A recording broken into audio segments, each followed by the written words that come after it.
मुझे याद है जब मुझे पहली बार फेयर फंदा मिला था, मैं कितनी ऐसे पैनिक्ड थी कि ओह शिट, मुझे फेयर फंदा मिल गया, मैं चली तो नहीं जाऊँगी, मुझे गेम से निकाल तो नहीं देंगे। तो बहुत सारी वो मेंटली भी आप एग्जॉस्टेड रहते हो, तो वो होना ही था। मैंने तो मैं सबको बोल रही थी, मैंने सर को भी जाते ही बोला, तो मैं गई तो आई वाज लाइक कि अरे मुझे कुछ चीज़ डरा ही नहीं सकती है ना। मतलब मुझे क्योंकि पता ही नहीं थे अपने फेयर्स, तो मैं ऐसी थी कि पता नहीं देखा जाएगा but I will do it. पहला ही स्टंट एंड वो फुल क्रीपी क्रॉलिंग्स था, फुल कॉकरोचेस वॉर्म्स। पहला ही स्टंट क्या मुझे लगा नहीं, मैंने कुछ ज़्यादा ही बोल दिया है कि मैं जीत के जाऊंगी एंड मैं तो मतलब सब चीज़ों को पार कर जाऊंगी एंड किसी चीज़ से नहीं डरने वाली हूँ, ये तो मैं बहुत जल्दी घर वापस जाऊंगी, ये होने वाला है। तो मैं ना अपना बैग भी ऐसे हाफ पैक्ड सा ही रखती थी, मुझे ऐसा पता नहीं कब जाना पड़ जाएगा because this no I can't do this. लेकिन ऑफकोर्स जब आप वहाँ पहुँचते हो and Rohit sir is there and आप देखते हो बाकी सबको परफॉर्म करते हो, तो एक एड्रेनलिन रश आता है कि no I want to do it, I want to be here, मुझे नहीं जाना है। तो वैसा आता गया एंड हम स्टंट्स परफॉर्म करते चले गए। बाकी ऑफ कोर्स आपके सामने आ ही रहे हैं धीरे धीरे करके episode and I hope you are enjoying them. तो आपका कोई कनेक्शन वहाँ जाके ऑफ कोर्स कनेक्शंस तो बनने थे बिकॉज आप रियलिटी शो में होते हो, आप शूट कर रहे होते हो एंड देन वापस से आप आते हो अपने होटल में, सब लोग इकट्ठे होते हैं, तो सब क्योंकि साथ में ही रह रहे होते हैं तो बॉन्ड बनना तो ऑफ कोर्स ये तो होना ही था। तो सबके साथ एक अच्छा बॉन्ड बना क्योंकि हम लोग 2 महीने सब लोग साथ में थे।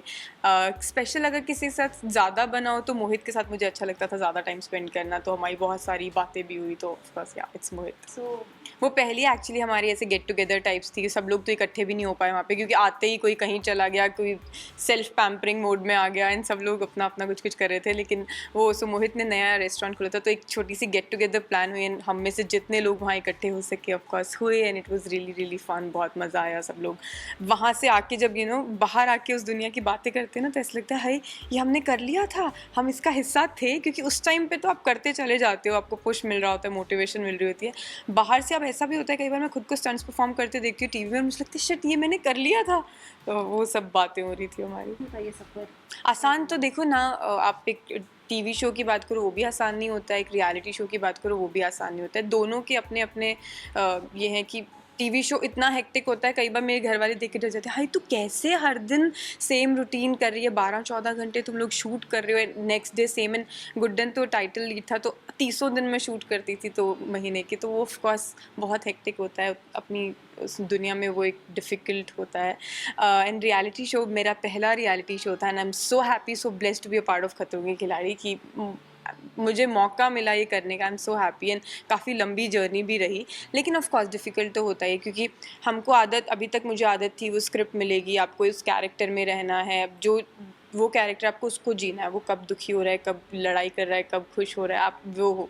यहाँ पे आप खुद हो एंड उसके साथ साथ आपको फिज़िकल प्रेशर भी इतने सारे होते हैं, स्टंट्स हैं, देन क्योंकि वेदर भी वहाँ का बहुत ऐसे ऊपर नीचे होता रहता था एंड देन आपको कभी पूरी नींद मिलती है कभी नहीं, तो बहुत सारी चीज़ें होती है, फिजिकली आप एग्जॉस्ट हो जाते हो, देन मेंटली ऑल्सो समटाइम्स आप मे बी स्टंट नहीं परफॉर्म कर पाए तो आपका मोरल डाउन हो जाता है कि शिट यार ये नहीं मैं कर पाया। मुझे याद है जब मुझे पहली बार फेयर फंदा मिला था, मैं कितनी ऐसे पैनिक्ड थी कि ओह शिट मुझे फेयर फंदा मिल गया, मैं चली तो नहीं जाऊँगी, मुझे गेम से निकाल तो नहीं देंगे। तो बहुत सारी वो मेंटली भी आप एग्जॉस्टेड रहते हो, तो बहुत सारी चीज़ें होती हैं। देन मे बी आपके कई बार आपस में व्यूज़ नहीं मैच करते हैं, कोई कुछ बोल रहा है आपको वो सही नहीं लग रहा है, या आप कुछ बोल रहे हो किसी ने बोल दिया कि नहीं ये बात सही नहीं है, तो आपको लगता है कि अरे क्या मैं गलत बोल रहा हूँ, मैं क्या सही नहीं सोच रहा हूँ। तो वो सब बहुत सारी चीज़ें आती हैं, तो उसकी अपनी डिफ़िकल्टीज़ हैं, बट मुझे बहुत मज़ा आया एंड आई थिंक मैंने बहुत कुछ सीखा भी इस शो से। So it was a very good experience. कुछ भी नहीं, उन्होंने क्लियर ये बोला था कि देख कुछ नहीं, सब अनप्रिडिक्टेबल होता है। कई बार ऐसा भी होता है कि कोई बहुत उसको लगता है कि इस चीज़ में वो बहुत अच्छा है, कई बार स्टंट्स में वही बंदा नहीं कर पाता, और कई बार ऐसा होता है किसी को कुछ नहीं आता है वो बहुत अच्छा कर जाता है। तो इट्स अनप्रिडिक्टेबल, तुम यहाँ से बस काम रहना कि ठीक है हो जाएगा, मुझे करना है, इस माइंड सेट के साथ जाओगी तो तुम कर लोगी। जब माइंड अगर गिव अप कर देगा तो फिर डिफ़िकल्ट हो जाएगा। जस्ट दिस टिप सच है। देखिए आप आप सर्च करके देखिए, आपको पता चल जाएगा कि अगर ऑस्ट्रिचेस की लैंग्वेज, तो ऑफ कोर्स। लेकिन वो बात भी ठीक है कि उनको उस समय लगा कि नहीं ये तो सीख गई है एंड इसको तो स्टंट में इस चीज़ का फ़ायदा मिल सकता है। लेकिन स्टंट तो आखिर में मैं ही जीत गई, हार गई, तो वो भी मतलब पोपट वहीं पर हो गया कि स्टंट भी हार ही गई, तो ऐसा कुछ फ़ायदा ऑफ कोर्स नहीं मिला।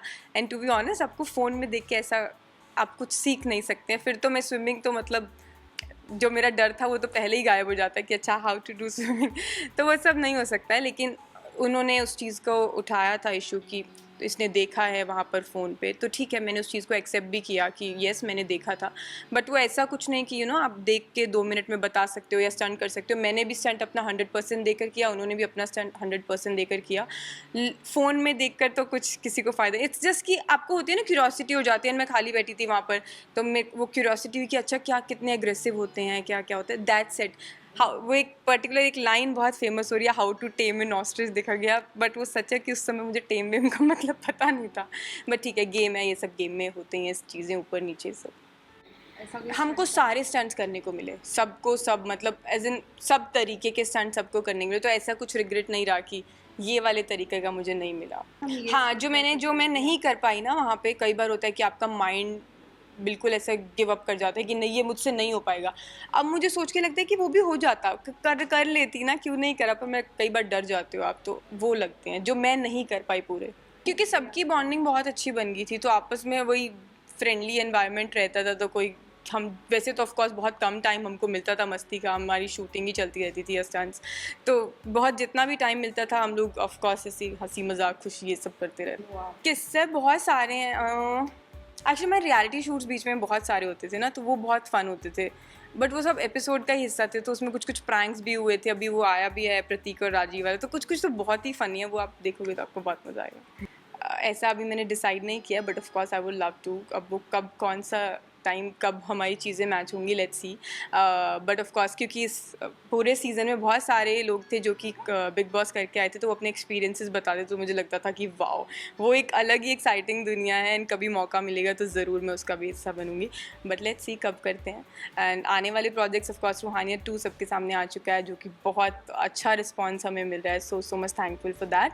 रूहानियत 3 भी बहुत जल्दी आ जाएगा। अब तब तक आप रूहानियत 2 एंजॉय कीजिए एंड कीप एंजॉइंग खतरों के खिलाड़ी के एपिसोड्स। फैंस को मतलब कितना बड़ा थैंक यू बोल सकूं, बोलूँगी thank you so much for all the love. आप हर प्रोजेक्ट को खूब सारा प्यार दे रहे हो। एंड ये मैं बीच में देख भी रही थी, बहुत सारी ट्रोलिंग हो रही थी, कोई रुबिना को सपोर्ट कर रहा था, कोई मुझे सपोर्ट कर रहा था, आपस में लड़ रहे थे। तो देखो, ऐसा लड़ना वड़ना नहीं है, ये गेम है, गेम का हिस्सा होती हैं कुछ चीज़ें, तो हमने भी गेम की तरह खेला, आप भी उसको जैसे हमने एक्सेप्ट किया, आप भी उसको वैसे एक्सेप्ट करो, आपस में नहीं लड़ना है, ठीक है।